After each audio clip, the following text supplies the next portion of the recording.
Wow, the New York Post. The New York Post. I guess I missed this yesterday. It was a great article, and I'm going to read a little bit of it because I'm pretty fascinated by it. The New York Post. This is how the article starts here. It says Secret Service says it disposed of cocaine found at White House after report of infighting DNA hit. Whew, that should be good, right? That should be good news. So let's go ahead. I'll read it. I'll read through this a little bit and we'll see how far we can get. See how far YouTube will let us get. And Facebook, because we are also live on Facebook for the Kennedy and Trump podcast number 78. Looks like I forgot to title the name correctly. And there is a video. This is actually pretty cool. This is a great article, by the way, but I think this is a great way to actually start the article out here by playing what Trump says. Trump sounds off on Secret Service's knowledge of White House cocaine in a 2023 interview. I believe they know everything. Let's see how long or how short this is. After this brief nonsense here. Yeah. Real estate estimate. The real estate market not doing too well, right? I'll just talk a little bit until this ad ends itself, and then we can get to it. Get to it. Don't all apps do that? Yeah, so I don't know. I don't know anything about real estate. Never have, never will. Here we go. Oh, problems of credibility. it's probably only like 20 seconds. But it's good stuff. You know it's going to be good if it's Trump. The FBI has tremendous problems of credibility. The DOJ is weaponized like I've never seen before. I mean, they come after me on boxes and they can't find drugs. You know how many cameras they have opposite the front door of the Situation Room where the front drugs door. were the cocaine. Now I understand they have many other forms of drugs. They know who this was. They know the person. It's impossible. How can they not know the person? The Secret Service said that they are ending the investigation of the cocaine found at the White House, and they didn't have any fingerprints, and they said that they cannot identify whose cocaine it was. You know, I've gotten to know the Secret Service really well, okay? And I can't speak more highly of people. These are incredible people. And I believe that they know everything. They're really smart and really good at what they do.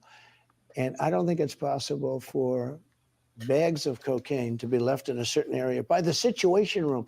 I'm not talking about, 5 blocks away. The Situation Room, where you decide on war, where you decide on nuclear, where you... Hey guys, we are giving out... Where you decide on all of that, yet we are supposed to believe that that's just the way it is. It's just the way it goes. Let me see if I can shrink this. There we go. Okay, so again, we're going to read a little bit. Secret Service says it disposed of cocaine found at White House after report of infighting. Should I check my audio? Audio seems pretty good.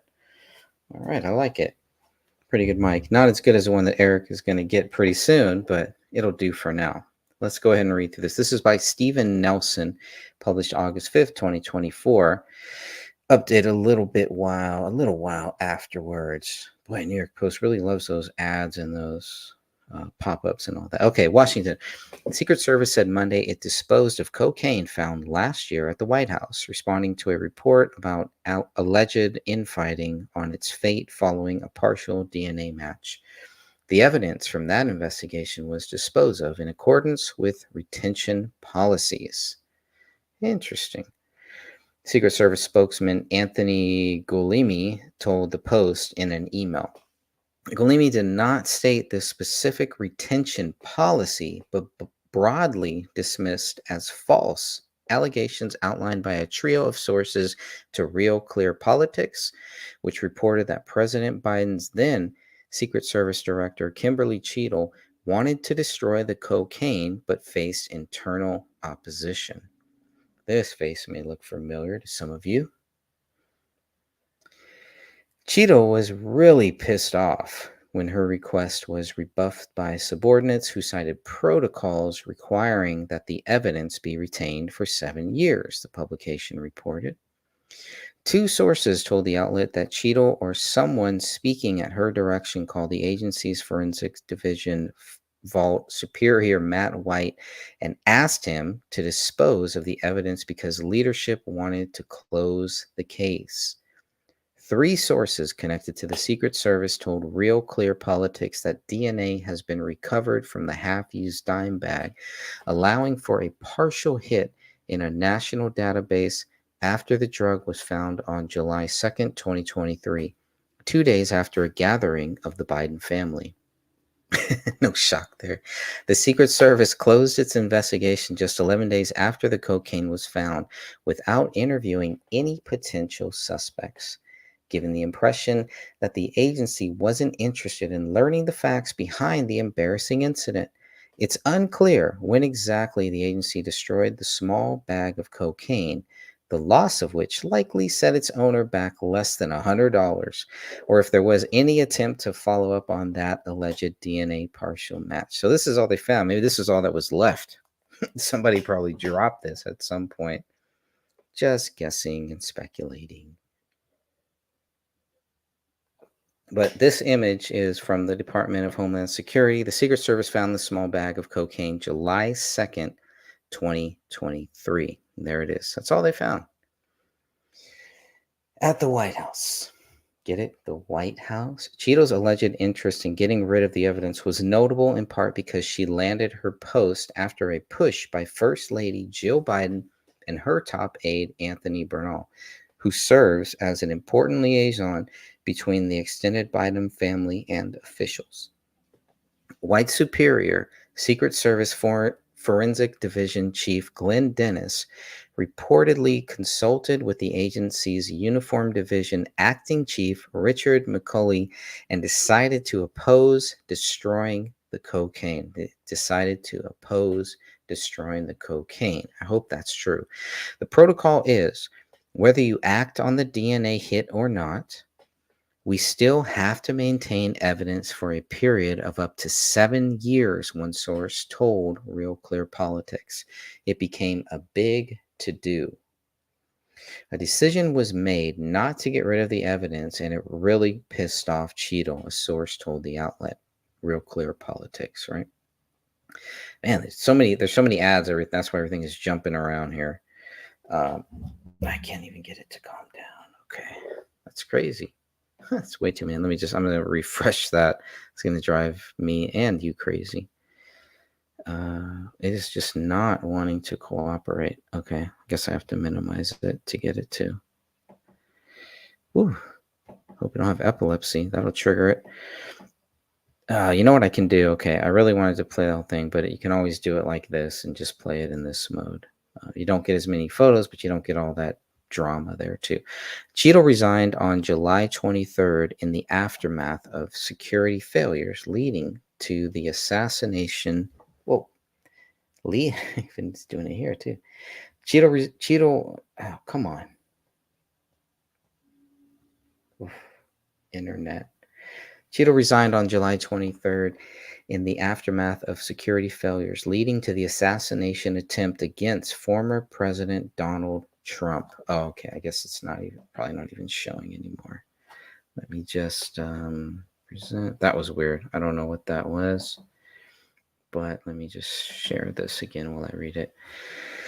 Gulemi, and I know I'm butchering this dude's name, but that is life, did not specifically respond to the report's assertion that there was a partial DNA hit and that McCauley may have been retaliated against when passed over for a promotion following his alleged resistance to destroying the cocaine.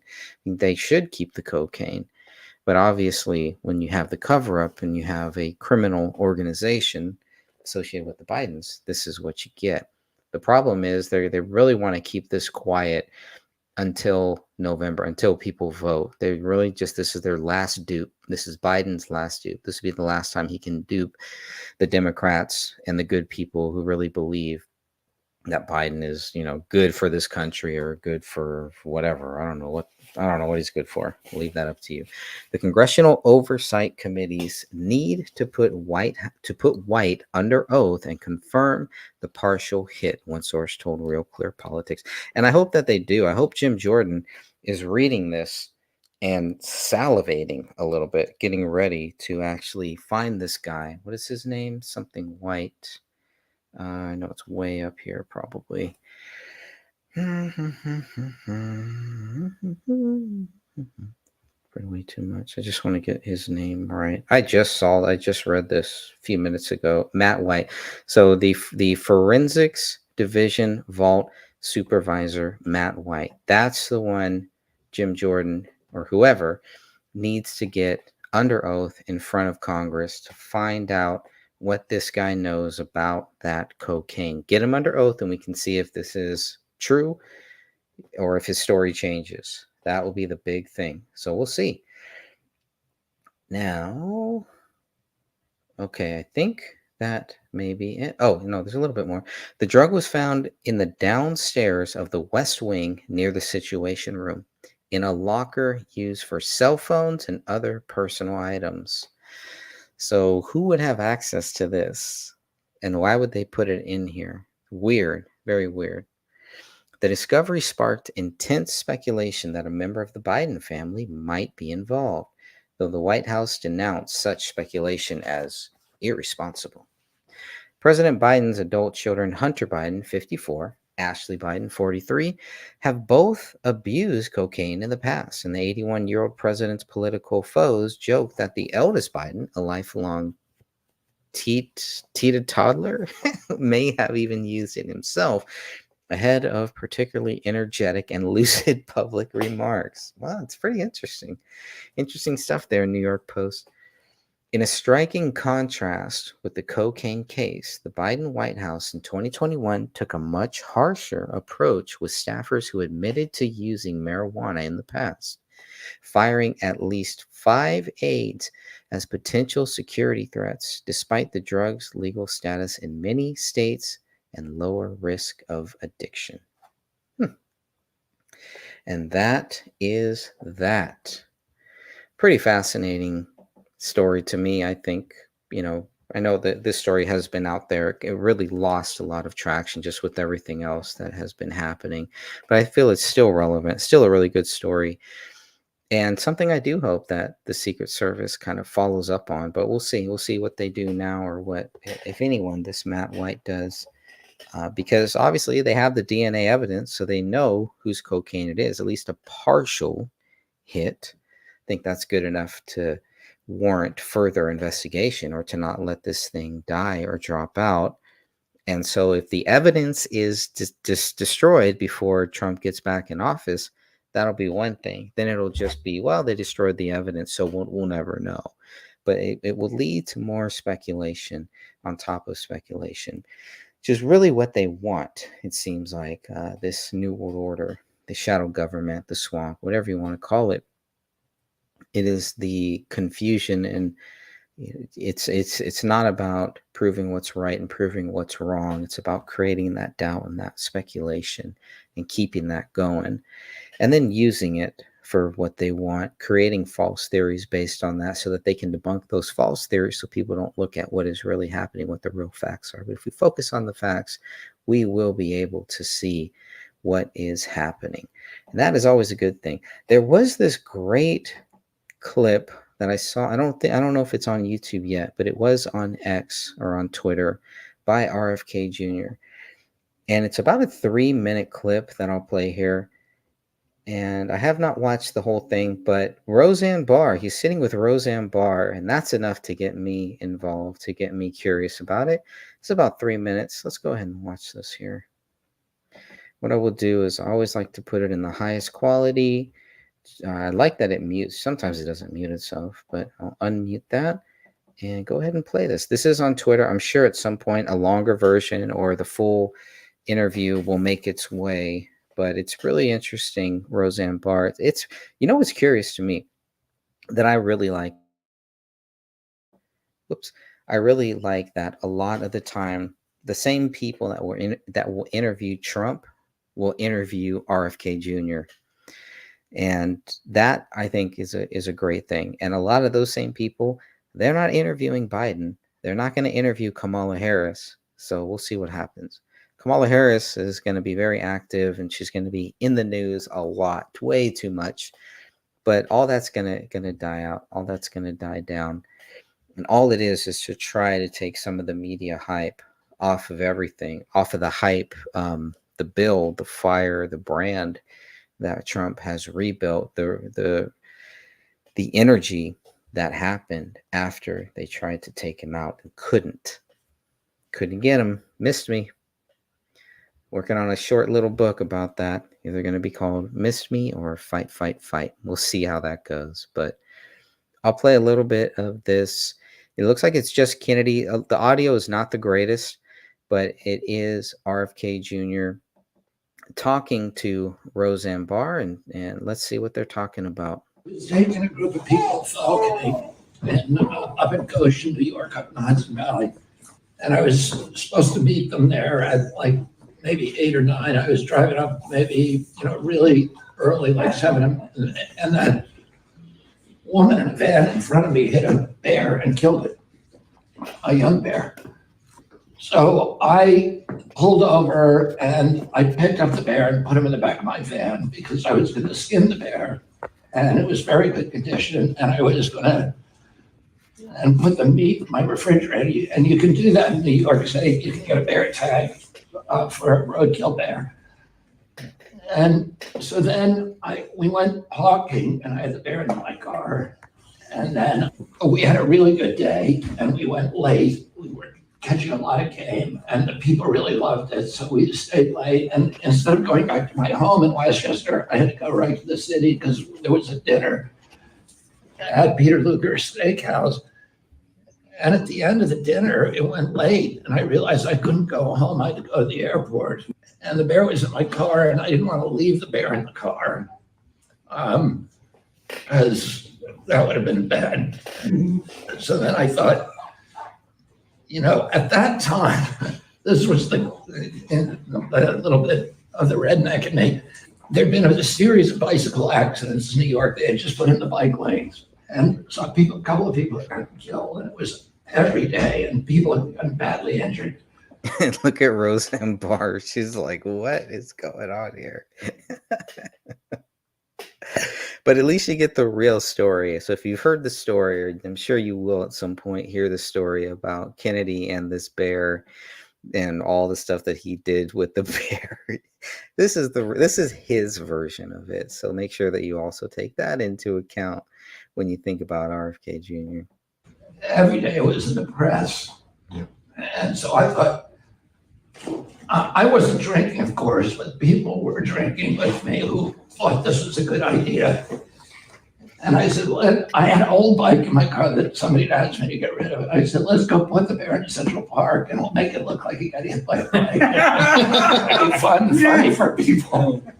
So everybody thought that's a great idea. So we went and did that, and we thought it would be amusing for whoever found it or something.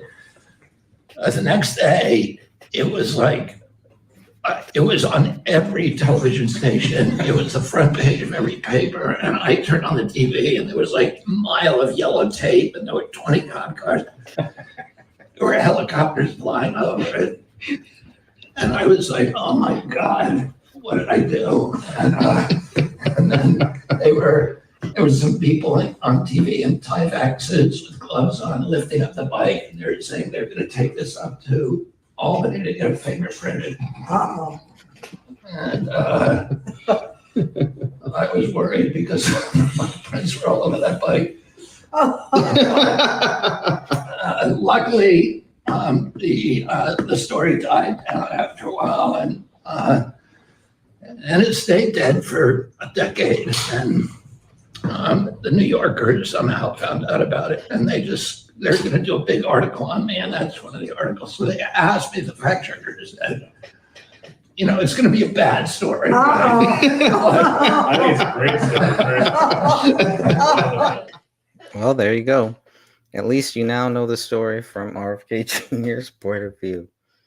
So I just read a post from the New York Post, but I think he said the New Yorker. So we'll see where that one goes.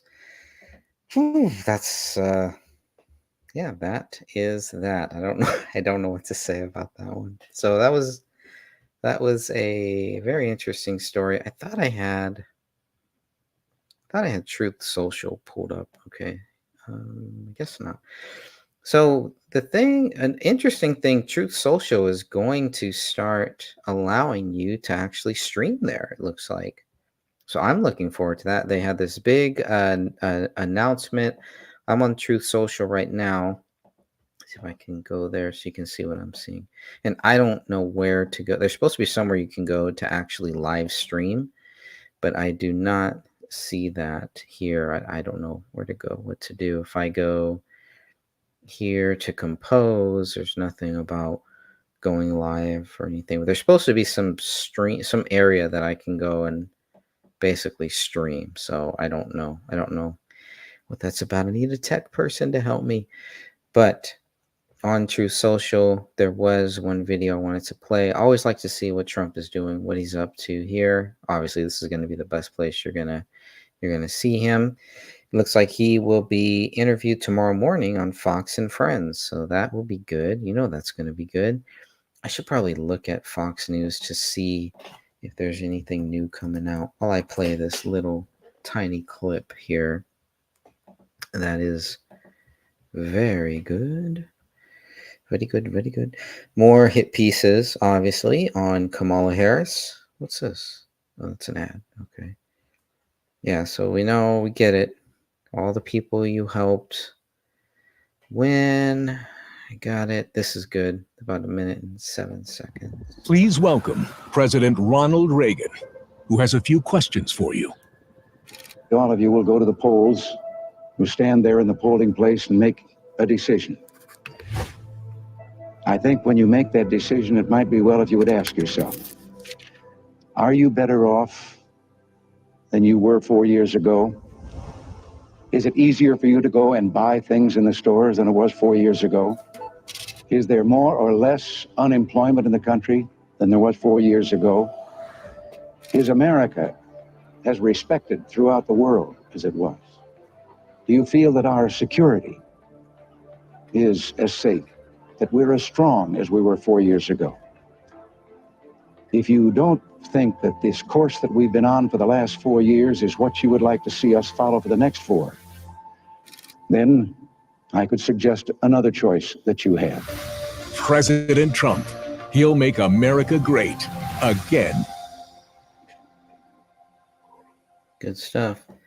Also got this here. Let's look at this. My new book. Me an ad. Don't you hate ads? I hate From ads. home with a simple. For more on this, let's bring in Fox News contributor Gianno Caldwell. Gianno, welcome. Thank you for having me, Mike. So after years of criticizing President Biden, now former President Trump is pivoting to figuring out how to go after Vice President Harris. Let's play it. She is considered more left-wing than crazy Bernie Sanders. Look at her. She's worse than Bernie. And she happens to be really a low IQ individual. She really does. She has a very low IQ. We don't need a low IQ. Do you worry that kind of criticism could backfire? That has the potential to impact some people, sure. However, this is a presidential election. There's been mudslinging back and forth on both sides. Kamala Harris is a person who delivers, rotten comments towards President Trump on a regular and consistent basis. And that just happens to be the level of politics we live in now. Now, what I will tell you is Republicans are now having to define Kamala Harris to remind individuals, the voters, about her record. We can go to her being district attorney in San Francisco. We can talk about her AG record, or what Donald Trump just mentioned, which is her extraordinarily progressive, liberal-leaning record as a U.S. senator, being named the most leftist senator in the United States at the time in which she served.